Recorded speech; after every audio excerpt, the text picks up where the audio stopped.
Ora lá a todos, boa noite.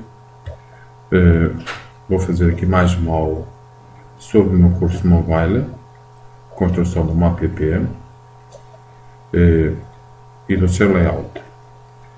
Esta aula de hoje é mais teórica e tem a ver com a identificação dos requisitos da nossa aplicação. É um pouco teórica, mas por vezes também é necessária. A identificação dos requisitos é uma das partes fundamentais do trabalho que devem ser bem estudadas, não é?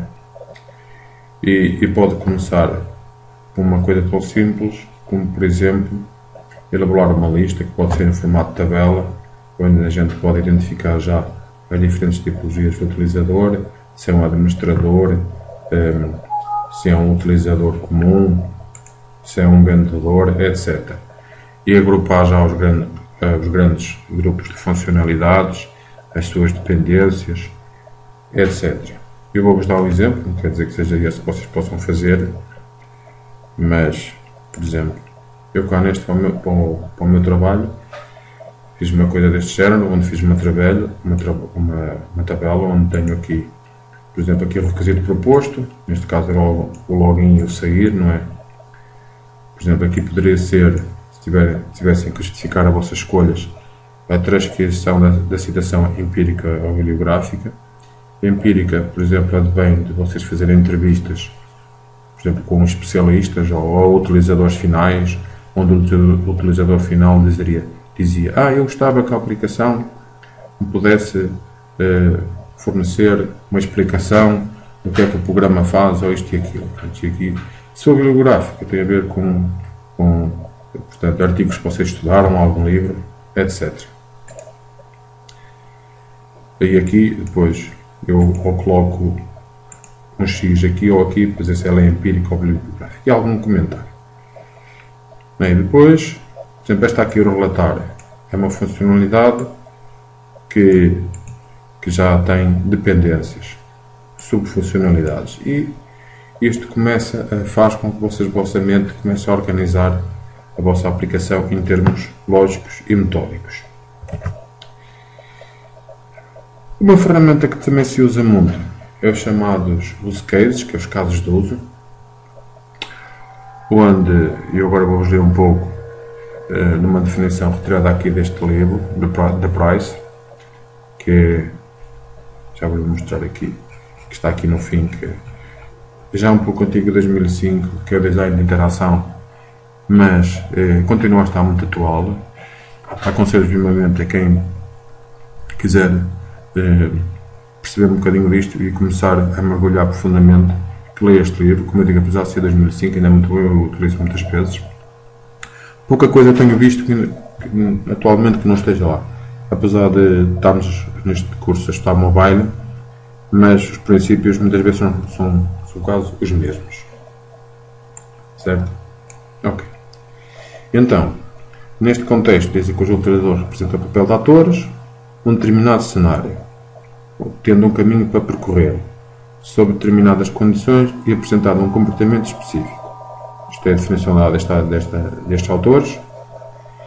E para ajudar a auxiliar este trabalho, foi utilizada aqui esta ferramenta, que é o Creator. E eu tenho aqui um exemplo. Este Creator, a limitação que tem é que se for para um projeto muito grande não vai dar, mas para um pequeno projeto aquilo tem um número limite de use cases que vocês podem fazer, mas para um pequeno projeto está perfeitamente. Se precisarem também adquirem, não é muito, adquirem lá um plano e podem fazer mais.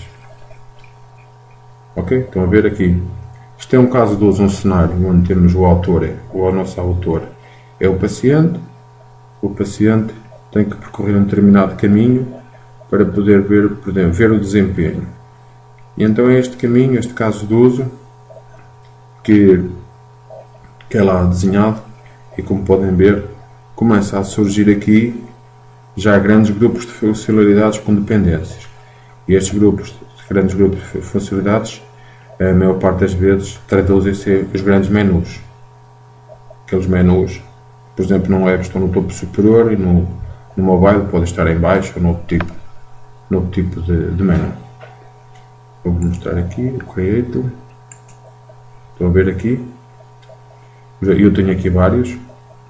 Aquilo que não é nada difícil, trabalhar com aquilo é só arrastar os bonequinhos e começar a desenhar. Vamos lá ver se deixa fazer mais algum. Não. Está a ver o que estou a dizer aqui? Se eu precisar de mais diagramas, tenho que ver os planos. Mas eu vou-vos mostrar aqui este aqui. Este aqui que foi o exemplo que a gente viu lá. Ok. Temos aqui o ator. E depois é só arrastar e começar a construir. Claro, isto também pode ser feito com papel e caneta. Assim meio bruto. Meio grosso. Mas se quiserem apresentar uma coisa mais bonita, podem fazer por aqui. Estou a fazer Ctrl- para diminuir o zoom aqui no teclado do meu computador. Depois investiguem por aqui, porque aqui tem muitas coisas interessantes. E eu aqui utilizei só o básico mesmo. Ok. E o que eu digo? Fizemos a tabela, já ficámos com uma ideia daquilo que queria ser o nosso projeto. Aqui, depois nos casos de usos, já afinámos este filtro, já começa-se a estreitar mais o grupo de funcionalidades. E depois com a próxima ferramenta,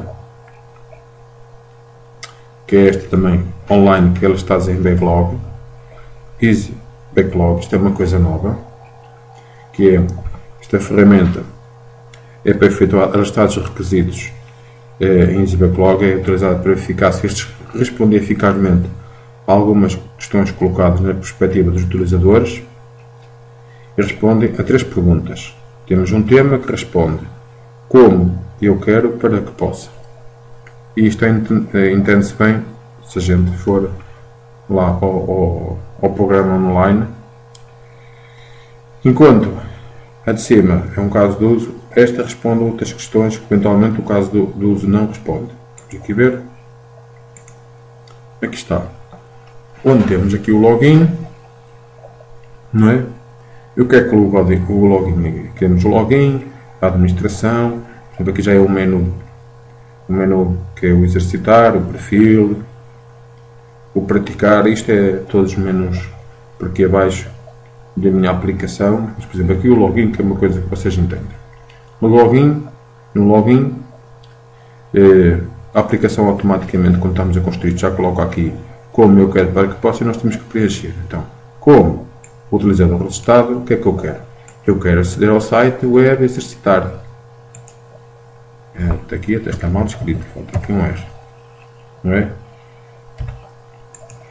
Porque, só para vocês entenderem, este site já existe e a minha aplicação mobile vem a seguir. Para quê? Para que possa iniciar a sessão. Outro exemplo, aqui como administrador, para ser diferente. Como administrador, eu quero ver um relatório de erros para que possa tomar medidas para resolver algum problema. Por exemplo, agora outro tema aqui, o exercitar. Como paciente, eu quero aceder ao menu exercitar, isto já no mobile, para quê? Para que possa ver os meus planos ativos, realizar uma sessão, monitorizar os dados biométricos durante a sessão, etc. E, se isto for bem feito, estas 3 etapas, no final, quando vocês chegarem para fazer os mockups, lembram-se daquilo que eu falei na aula anterior, já sabem para onde começar. Já têm a sequência lógica das funcionalidades e depois, mais tarde, quando chegarem ao Photoshop, estão aí, muito pouca coisa já estará por definir e ter uma sequência lógica do vosso trabalho.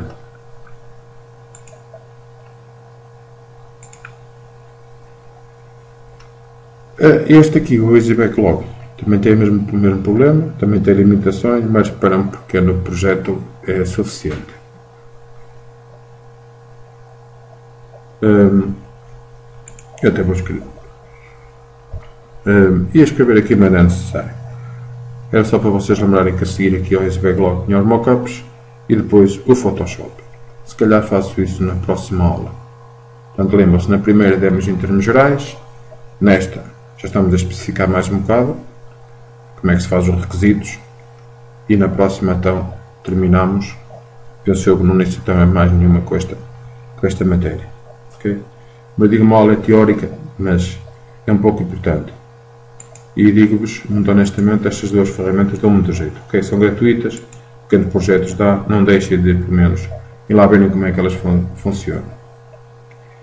Porque depois, quando tiver de trabalhar com um cliente e mostrarem isto, com certeza que ele vai ficar agradado e mostra que vocês são profissionais no vosso trabalho. Ok?